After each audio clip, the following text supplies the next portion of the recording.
Hello everybody and welcome to the Murray Music YouTube channel. Stick around to watch me cover this thing in some Tolex.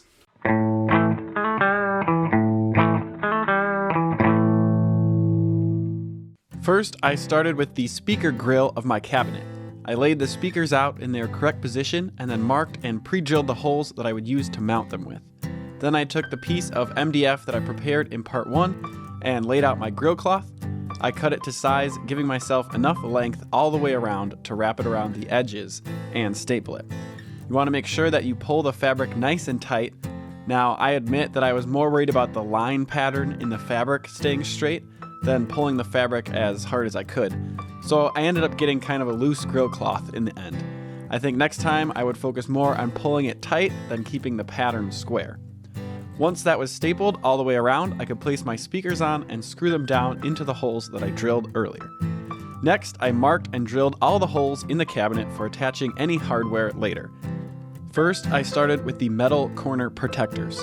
For the back of the panel, I used the same screw holes that would hold the back corners on to screw into and attach the back panel of the cabinet. You can see here that I put the back panel on and marked the holes for the corners, drilled through the panel, and then pulled it off and drilled into the corner brackets that hold the back panel. This way, with the 4 back corners, I can put a screw through the corner bracket, through the back panel, through the corner brace, and then tie it all together with a T-nut on the other side. Next, I laid out 4 holes in the bottom of the cabinet for my rubber feet, and then all I had left to do was drill the holes for the handle. The handle was by far the trickiest part to get right. I got this Fender amp style handle, which has some flex to it. So you want to make sure you get the spacing between the 2 sides of the handle right, so it has the right arc for your hand to fit into. Luckily, I had a Fender amp to get that spacing from. So I measured the handle on that amp and found that it had a spacing of 5 3/4 inches. So I found and drew a center line front to back and found the center point from side to side. Then halved my 5 3/4 to get 2 7/8 in each direction away from that center line. Then I marked the 2 holes on each side off of that and then drilled and test fit the handle. You can see that the handle has some bend to get your hand in with that correct spacing. Now, after you've made sure that you've gotten all those holes drilled, you're ready to glue down the Tolex. I suggest starting with the back panel as it is easier to cover than the main cabinet. I laid out a piece of my Tolex, making sure I had enough extra to wrap around the panel, and then cut it to size. I used some contact cement with a super cheap brush and painted on a generous coat onto the panel, making sure to get the edges nice and covered as well.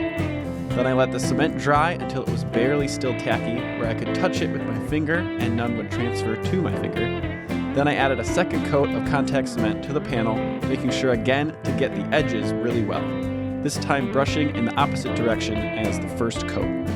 About the time that the second coat was just barely tacky, I sprayed down the back of my Tolex with some spray adhesive.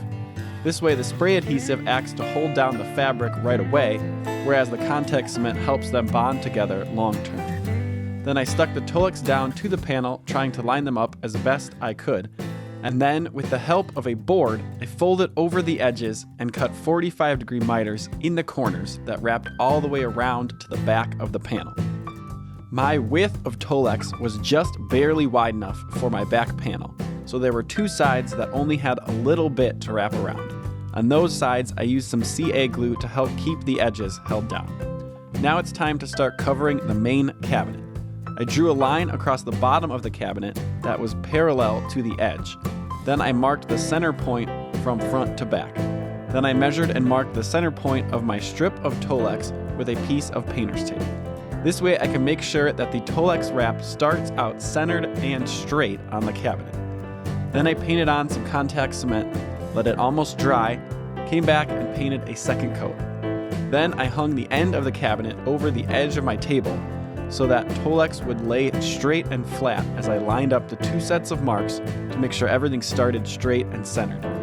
Then I simply made my way around the cabinet, painting on contact cement, letting it get tacky, and then giving the Tolex a once-over with some spray adhesive and folding and pulling the fabric around the cabinet. Once I got to the place where I started, I overlapped a little bit and then used a straight edge to cut through both layers of Tolex.